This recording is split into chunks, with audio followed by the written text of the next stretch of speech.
Hello, Fabellhaven lovers. Today we are going to be reading Chapter 1 of Grip of the Shadow Plague. This chapter is entitled Nipsies. On a muggy August day, Seth hurried along a faint path, eyes scanning the lush foliage to his left. Tall, mossy trees overshadowed a verdant sea of bushes and ferns. He felt damp all over. The humidity refused to let his sweat dry. Seth checked over his shoulder periodically and stared at any sound in the undergrowth. Not only was Fabellhaven a dangerous place to roam alone, he was terrified of getting spotted so far from the yard. His skill at sneaking into the woods had improved over the long summer. The excursions with Coulter were fun, but not frequent enough to satisfy his appetite for adventure. There was something special about venturing out onto the preserve alone. He had become familiar with the woods surrounding the main house, and despite the concerns of his grandparents, he had proven to himself that he could explore safely. In order to avoid deadly situations, he rarely strayed far from the yard, and he avoided the areas he knew to be most perilous. Today was an expectation. Today he was following directions to a secret meeting. Although Seth felt certain he had interpreted the instructions correctly, he was beginning to fret that he had somehow overtook the final marker. The trail he currently trod was one he had never roamed before, quite a distance from the main house. He roamed, intent on the shrubs along the side of the path. Many people had come and gone from Fabellhaven over the summer. At breakfast, Grandpa Sorensen had notified Seth, Kendra, Coulter, and Dale that Warren and Tanner would be returning home that evening. Seth was excited for a reunion with his friends, but he knew that the more people who were at the house, the more eyes would be watching to impede his unauthorized expectations. Today was probably the last time he would be able to slip out on his own for a while. Just as he was losing faith, Seth observed a stick topped by a large pine cone planted in the ground not far from the path. He should not have worried about missing it. The tall marker was unmistakable. Standing beside the stick, Seth took his compass from his emergency kit, found a northeast, and set off heading not quite perpendicular to the Meanger Trail. The ground sloped mildly upward. He swerved to avoid some thorny flowering plants. Birds twittered in the leafy branches overhead. A butterfly with wide, vibrant wings bobbed on the breezeless air. Because of the milk he had drunk that morning, Seth knew it was actually a butterfly. Had it been a fairy, he would have recognized it as such. Psst! A voice hissed from the bushes off to the side. Over here. Seth swiveled and saw Doran, the stare, peering over a glossy shrub with broad leaves. The stare motioned him over. Hey, Doran, Seth said in a low voice, trotting over to where the stare crouched. She found Newell hiding there as well. His horns were somewhat longer, his skin slightly more freckled, and his hair a bit redder than Doran's. What's about the brute? Newell asked. He promised to meet me here, Seth assured them. Mendingo is covering his choice at the stables. If he doesn't show, the deal is off, Newell threatened. He'll be here, Seth said. Did you bring the merchandise? Doran asked, trying to sound casual, but unable to hide the deposition in his gaze. 48 size C batteries, Seth said. He unzipped a duffel bag and let the starers inspect the contents. Earlier in the summer, Seth had given the pair dozens of batteries as a reward for helping him and his sister sneak into his grandfather's home under dire circumstances. The stairs had become already depended their bounty watching depleted their bounty watching their portable television. Look at them, Dorn. Look at them, Dorn, Newell breathed. Hours of entertainment, Dorn muttered reverently. The sports alone, Newell cried.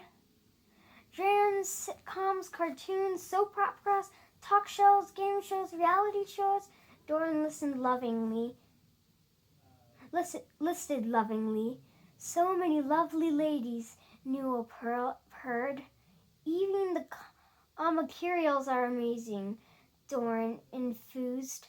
So many technological marvels. Stan would flip out if he knew, Newell murmured gleefully. Seth understood that Newell was right. His grandpa Sorensen worked hard to limit the amount of technology on the preserve. He wanted to keep the magical creatures of Fabellhaven unspoiled by modern influences. He did not even have a television in his own home. So where's the gold? Seth asked. Not far ahead, Newell said. Gold has become harder to find since Merle moved his hoard. Dorn apologized. Accessible gold, Newell amended. We know about plenty of treasure hidden around Fabellhaven. Most of it is cursed regarded, Dorn explained.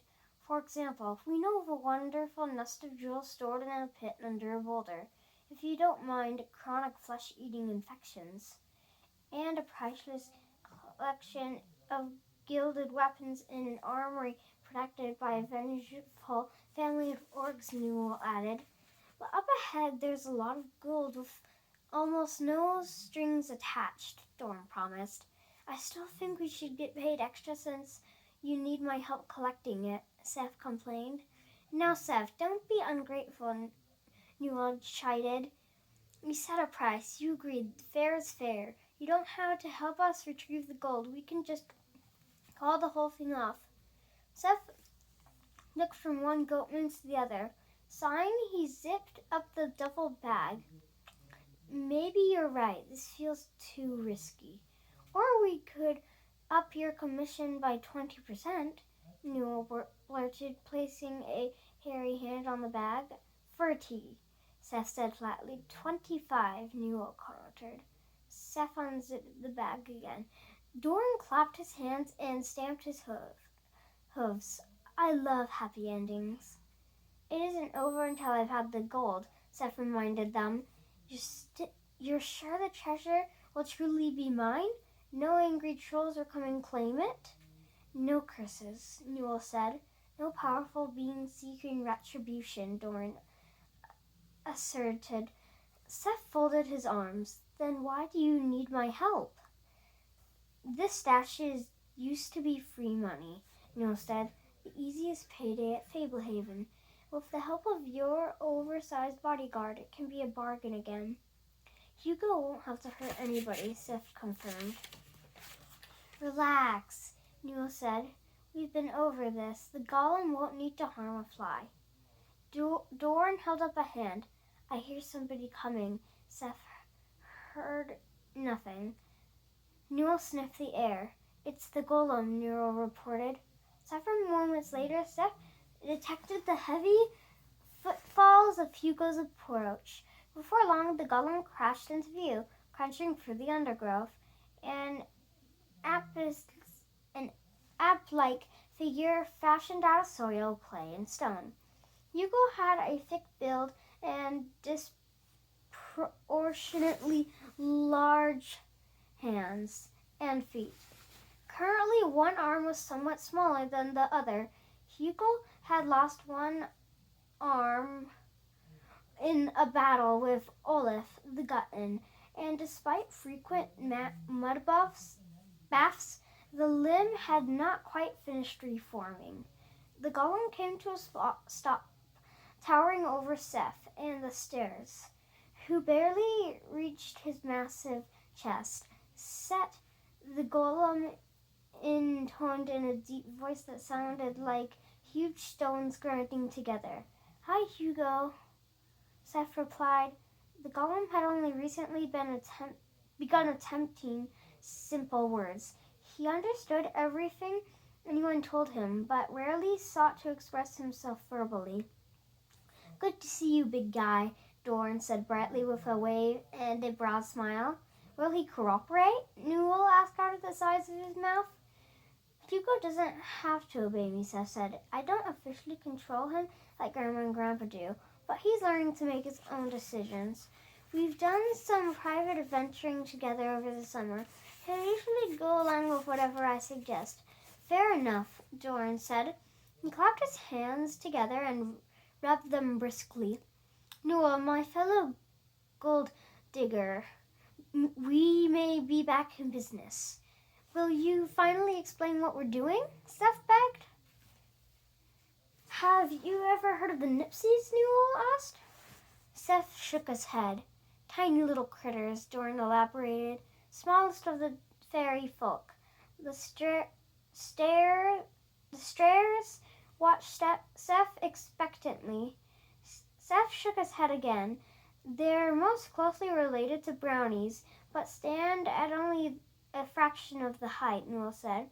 "As you know, brownies are expert at amending, salvaging, and inventively recycling. Nipsies are also master artisans, but they tend to start from scratch, tapping into natural resources to acquire raw materials." Doran leaned close to Seth and spoke confidently. "Nipsies have a fascination with shiny metals and stones, and a knack for finding them." Newell winked. Seth crossed his arms. "What will stop them from taking their treasure back?" Newell and Doran burst out laughing. Seth frowned. Newell placed a hand on his shoulder. "Seth, a Nipsie is about this big." Newell held up his thumb and forefinger half an inch apart. Doran snorted as he tried to resist further laughter. "They can't fly, and they have no magic to attack or harm." "In that case, I still don't see why you need my help getting the gold," Seth maintained. The chuckling subsided. "What Nipsies can do is prepare traps and plant dangerous vegetation," Doran said. "The little Nipsies apparently took umbrage at the tributes Newell and I demanded, so they erected defensives to keep us away. Hugo here should have no trouble getting us into their domain." Seth narrowed his eyes. "Why don't the Nipsies get help from Grandma?" "No offense," Newell said, "but many creatures at Fabellhaven would endure considerable hardship to avoid human interference. Don't worry about the pipsqueaks appealing to Stan. He won't hear about this from them. What do you say? Shall we grab some easy gold?" "Lead the way," Seth said. He turned to the golem. "Hugo, are you willing to help us visit the Nipsies?" Hugo held up an earthen hand, the thumb and forefinger almost touching. He gave a slight nod. They tramped forward through the undergrowth until Newell raised a cautionary fist. From the edge of the clearing, Seth saw a wide meadow with a grassy hill in the middle. The sides of the hill were steep, but ended abruptly about 20 feet above the ground, as if the top were flat. "We'll need Hugo to get us into the hill," Newell whispered. "Would you?" Seth asked the golem. Hugo effortlessly placed Newell on one shoulder, Doran on the other, and cradled Seth in his larger arm. The golem set off across the meadow, crossing to the hill with long strides. Near the base of the hill, the weeds at Hugo's feet began to wither and snap. Seth saw thorny vines curling around the golem's ankles and the green heads of carnivorous plants striking at his shins. "Part of the problem right here," Doran pointed out. "The little Nipsies cultivated all sorts of venomous plants around the outskirts of their territory." "Underhanded venom," Newell grumbled. "I was limping for a week." We were lucky to get away with our skins, Dorn said. We need to reach the other side of the hill. The slopes of the hill are full of traps, Newell explained. A sealed entrance awaits on the far side. Take us around the hill, Hugo, Seth said.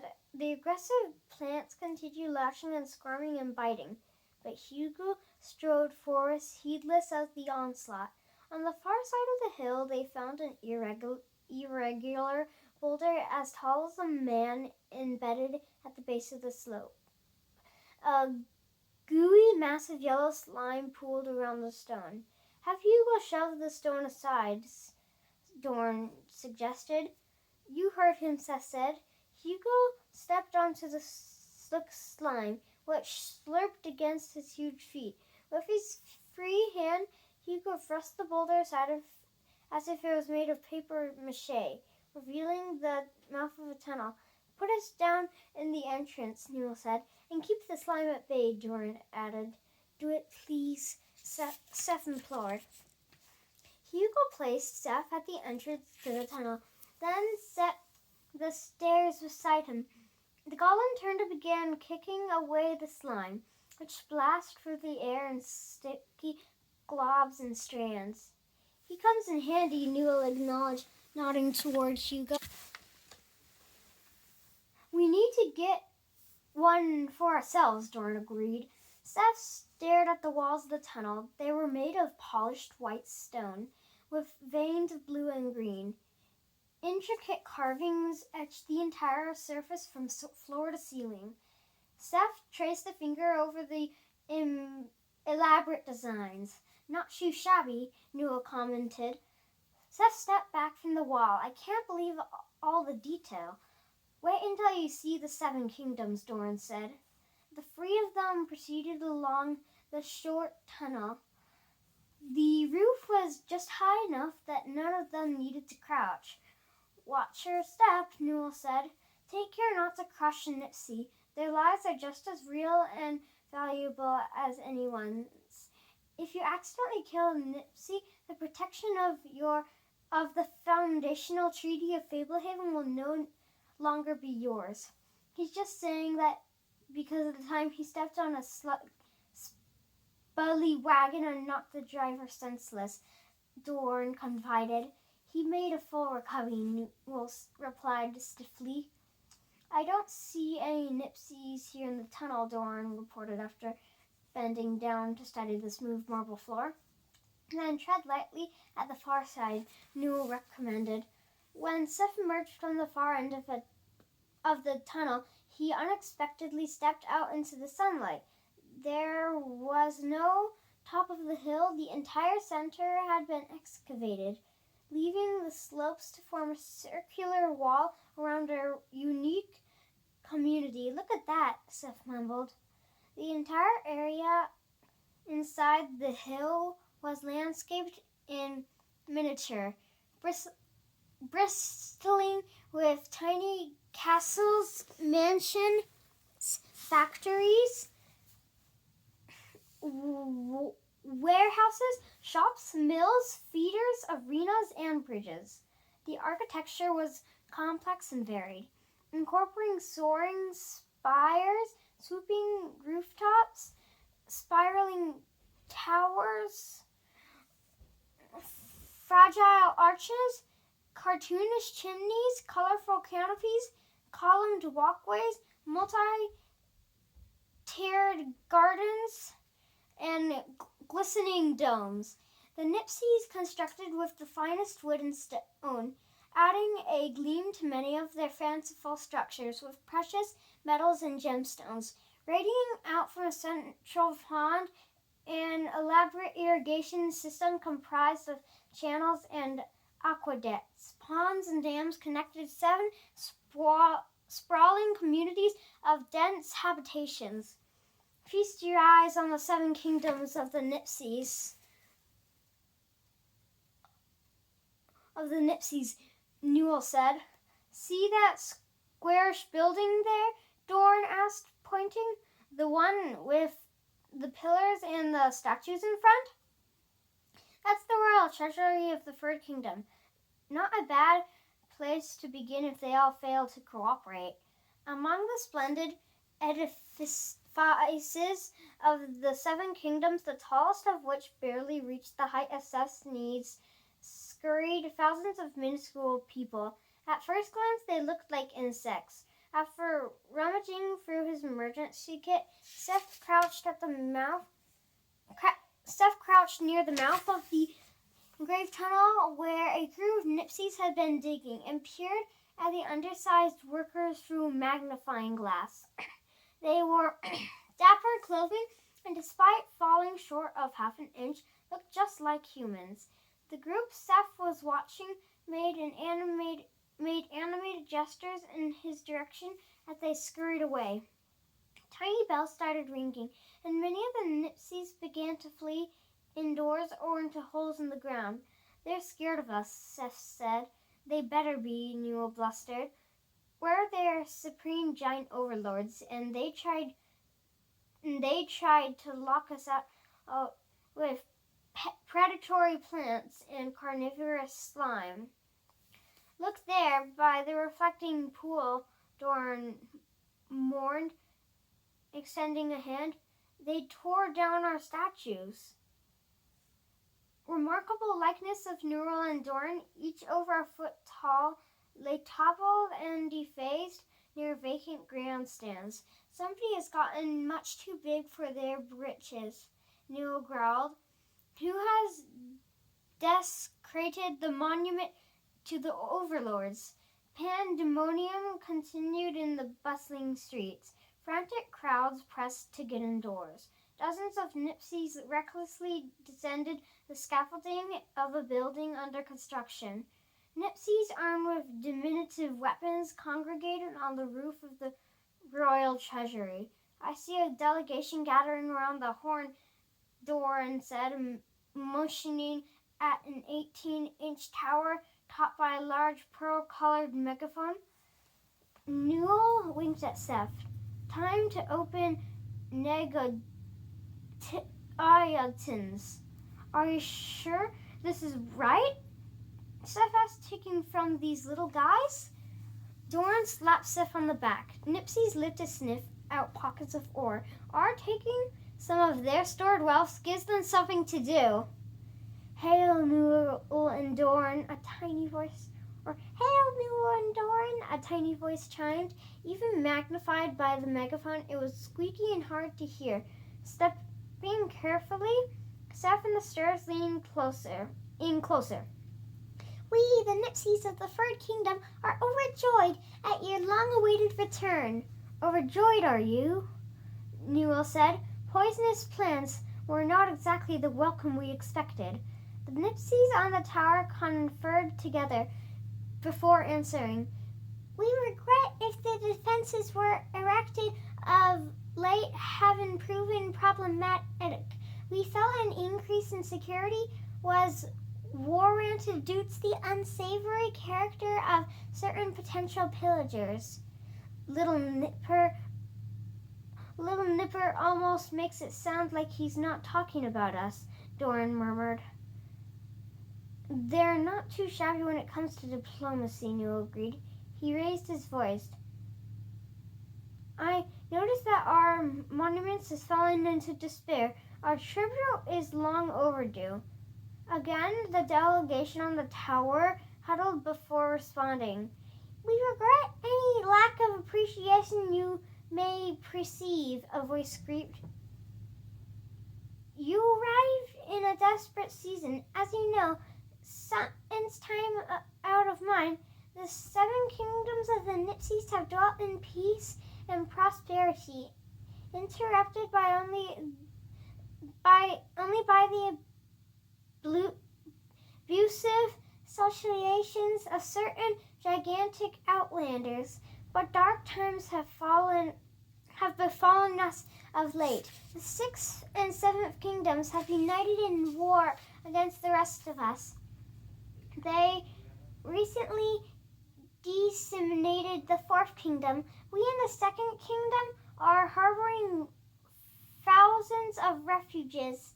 The 5th kingdom is under siege, In the first kingdom, there is talk of retreat, a mass exodus to a new homeland. As you are aware, the Nipsers have never been warlike people. As you are aware, we Nipsies have never been a warlike people. It is plain that a sinister influence has overcome the citizens of the 6th and 7th kingdoms. We fear they will not be satisfied until they have conquered us all. As we speak, their navy sails toward our shores. If you simultaneously attack our community from the rear, I fear the 7 kingdoms may fall into darkness. However, if you lend us aid in this tragic hour, we will gladly reward you handsomely. Allow us a moment to deliberate, Newell said, pulling Doran and Steph in close. Do you think that this is a trick? What the Nipsies lack in size, they often make up for Golai. I see a large fleet of black ships in the central pool, Doran said, although the biggest ships were no larger than Steph's shoes, and there were dozens of them approaching. Aye, Newell said, and look off to the left. The 4th kingdom does appear to be in ruins. But whoever heard of Nipsies at war? Doran questioned. We better have a chat with the 7 kingdoms, Newell resolved. Hear their version of things. We will return, Doran declared to the Nipsies on the tower. He and Newell began walking away. Who are you? Doris chirped from the megaphone. The one without horns. Me? Seth asked, placing a hand against his chest. I'm Seth. A wise and prudent Seth, the voice resumed. Please prevail on the goat giants to come to our aid. Do not allow the wicked elders of the treacherous kingdoms to succeed them. I'll see what I can do, Seth said, hurrying after Newell and Doran, watching the ground carefully to avoid flattening any Nipsies. He caught up to the stairs outside of a walled kingdom built of black stone and flying sable banners. The streets of the kingdom were virtually empty. Many of the Nipsies in view wore armor and bore weapons. This kingdom had a tower for megaphone as well. The wall is new, Doran remarked. And I don't recall anything looking so black, Newell said. They really do appear more warlike, Doran conceded. Here they come up the tower, Newell observed, nodding toward the black megaphone. Greetings, worthy overlords, a voice squeaked. You have returned in time to witness the culmination of our labors and to share in the spoils. Why are you waging war with the other kingdoms? Newell asked. You have yourselves to thank, the speaker answered. The 7 kingdoms sent out many parties in search of the methods for preventing your turn. No party ventured farther than mine. We learned much. Our vision expanded. While the other kingdoms constructed defenses, we quickly railed support We quietly rallied support within the 6th and 7th kingdoms and developed engines of war. After all, as you have long known, why make when you can take? Take! Newell and Doran shared an uneasy glance. What do you have us do? Doran asked.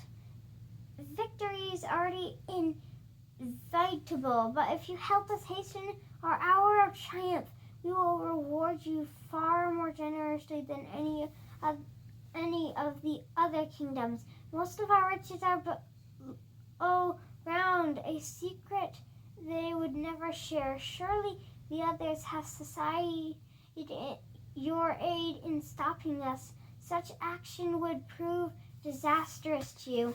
We are in allegiance with a new master who will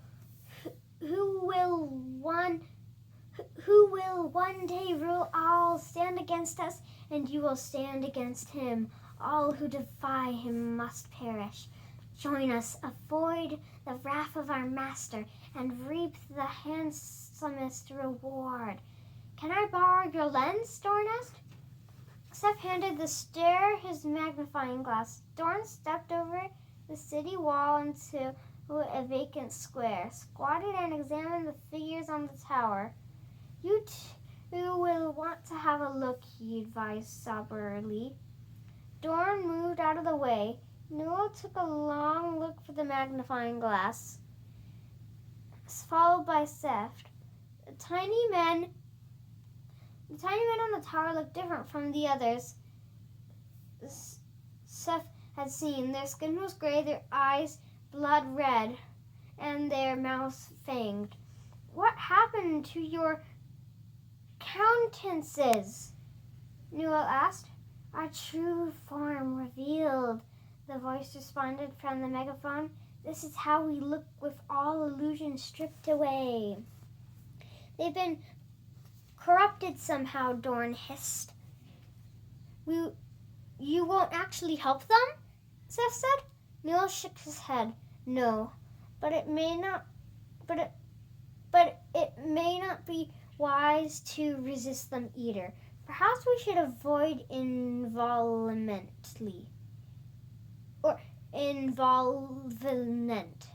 He looked to Dorn.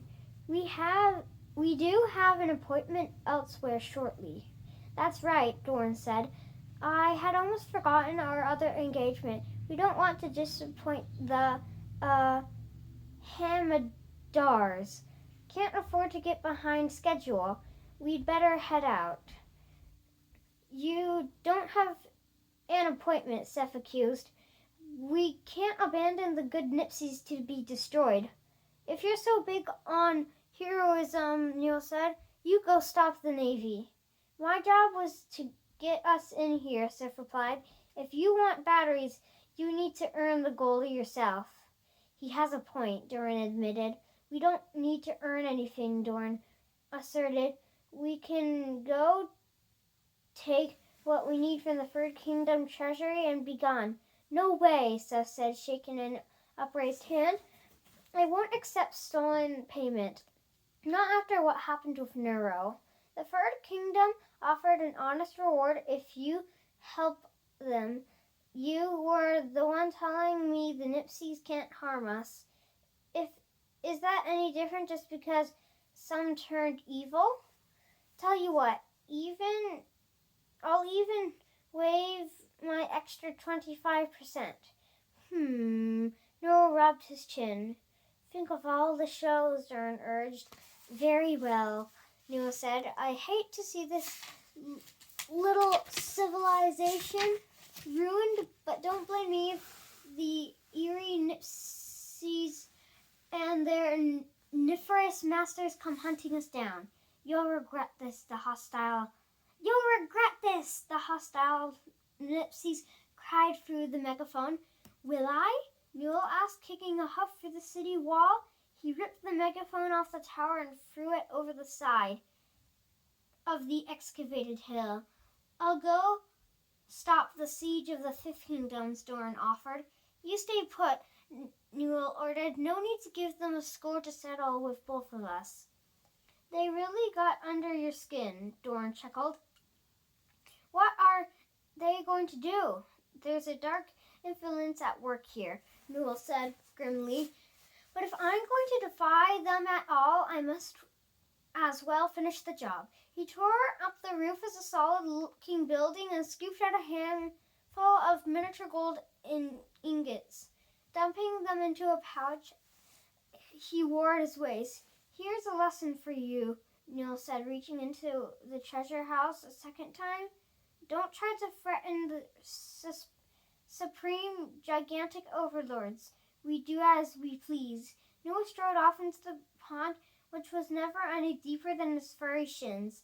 He rounded up the flota of ships and began carrying them back to the Seventh Kingdom, snapping off the mast and scattering the vessels around the city. Careful not to kill any of them, Doran cautioned. Being careful, Noah replied, sloshing through the pond, sending ripples of water crashing into the fragile docks. When he had dumped the final ships into an empty